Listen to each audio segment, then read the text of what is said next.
చీరాల నియోజకవర్గ ఓటర్ మహాశైలారా, నేను మీ సామాజిక కార్యకర్త రవికుమార్ శీలం. నమస్కారం. ఇప్పుడు దాదాపు ఒక 10 రోజులు మాత్రమే మిగిలి ఉంది. మన భవిష్యత్తు ఏంటి చీరాల్లో అని తేలటానికి. మన భవిష్యత్తుని నిర్ణయించేది ఎవరు? మన భవిష్యత్తు నిర్ణయించేది మనమే.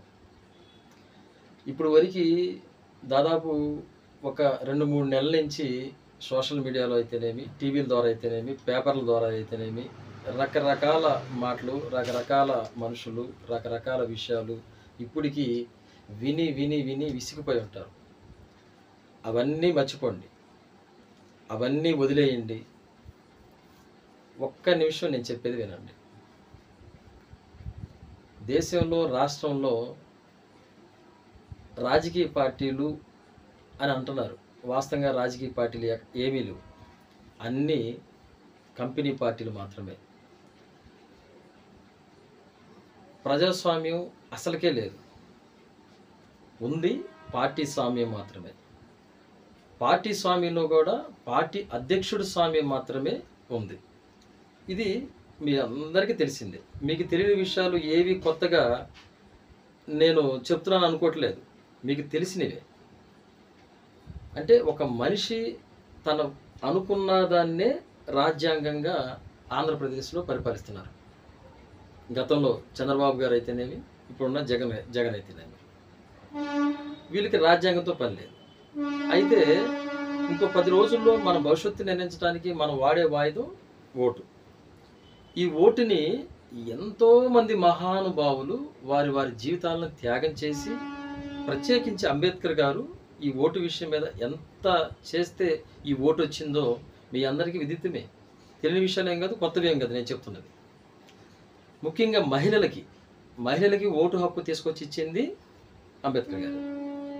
5 సంవత్సరాలకు ఒకసారి ఈ రాజకీయ పార్టీ నాయకులందరినీ, ఈ ప్రాంతాలకి సేవ చేద్దాం అనుకుంటున్నటువంటి వ్యక్తుల్ని మన ఇళ్ళ దగ్గరికి, మన గడపల దగ్గరికి, మన దగ్గరికి పంపిస్తుంది కూడా అంబేద్కర్ గారే కదా. ఎందుకు ఇదంతా పెద్దవాళ్ళు ఈ విధమైన ఏర్పాటు చేశారు? 5 సంవత్సరాలకు ఒకసారి మీరు మీ జీవితాలని సక్రమంగా పెట్టుకునే దానికి అవకాశం ఇచ్చారు. అయితే ఆ ఓటు పరిస్థితి ఈ రోజున ఏ విధంగా బూర్జువా పార్టీలు, పెత్తందారి పార్టీలు, అగ్రవర్ణ పార్టీలు మార్చాలని చూస్తున్నారో మీకు తెలుసు. ఈ ఓటుని కొనాలని చూస్తున్నారు. ఆర్థికమైనటువంటి ఇబ్బందులు, అనేక పరిస్థితుల్లో ఓటుని చాలామంది అమ్ముకుంటున్నారు. ఇది బహిరంగ రహస్యమే. దీనికి నేనేం కొత్తగా భాష్యం చెప్పట్లేదు. డబ్బులు ఎవరిచ్చినా తీసుకోండి అని చెప్పని వైఎస్ఆర్సీపీ అధ్యక్షుడు జగన్ చెప్పాడు, తెలుగుదేశం పార్టీ అధ్యక్షుడు చంద్రబాబు చెప్పాడు, కాంగ్రెస్ పార్టీ ప్రస్తుత అధ్యక్షురాలు శర్మిల చెప్పింది. అంటే ప్రతి ఒక్కరూ డబ్బులు ఎవరిచ్చినా తీసుకోమని వాళ్ళే చెప్తున్నారు. ఈ డబ్బులు అసలు ఇస్తుంది ఎవరు? ఆ 3 పార్టీ వాళ్ళే కదా. అదే తెలుగుదేశం వాళ్ళు, అదే కాంగ్రెస్ పార్టీ వాళ్ళు కొంచెం తక్కువ ఇవ్వచ్చు, అధికారంలో లేరు కాబట్టి. కానీ పక్క 2-3 రాష్ట్రాల అధికారంలో ఉంది వాళ్ళే. ఆ తర్వాత వచ్చేసి తెలుగుదేశం వాళ్ళు.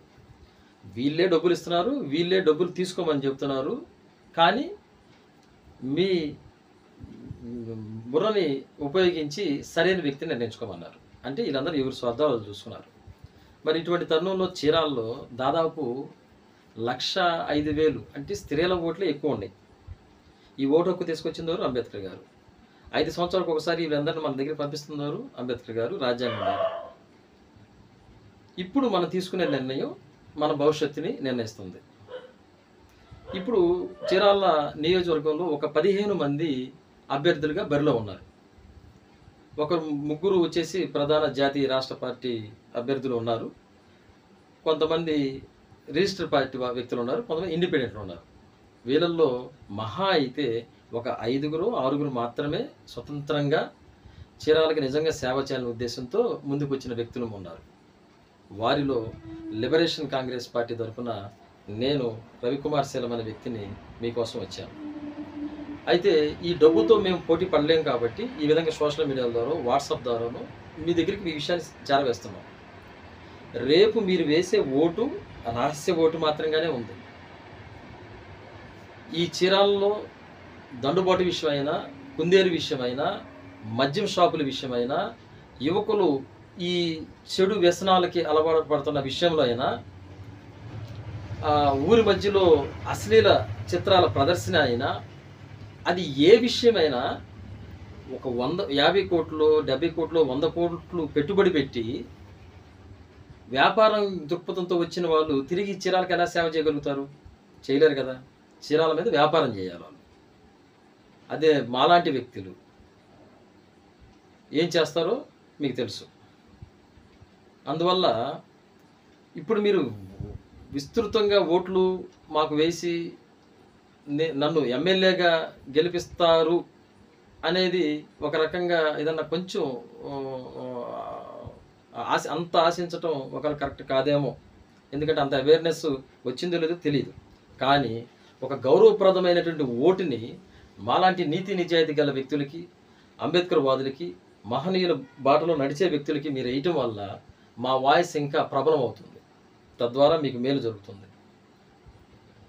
ఇది 3వ వీడియోగా మీ ముందుకు వస్తున్నాను. నేను మీ ఆర్కేసీలో లిబరేషన్ కాంగ్రెస్ పార్టీ తరఫున నేను బరిలో ఉన్నాను. ఈ లిబరేషన్ కాంగ్రెస్ పార్టీ యొక్క గుర్తు బావి.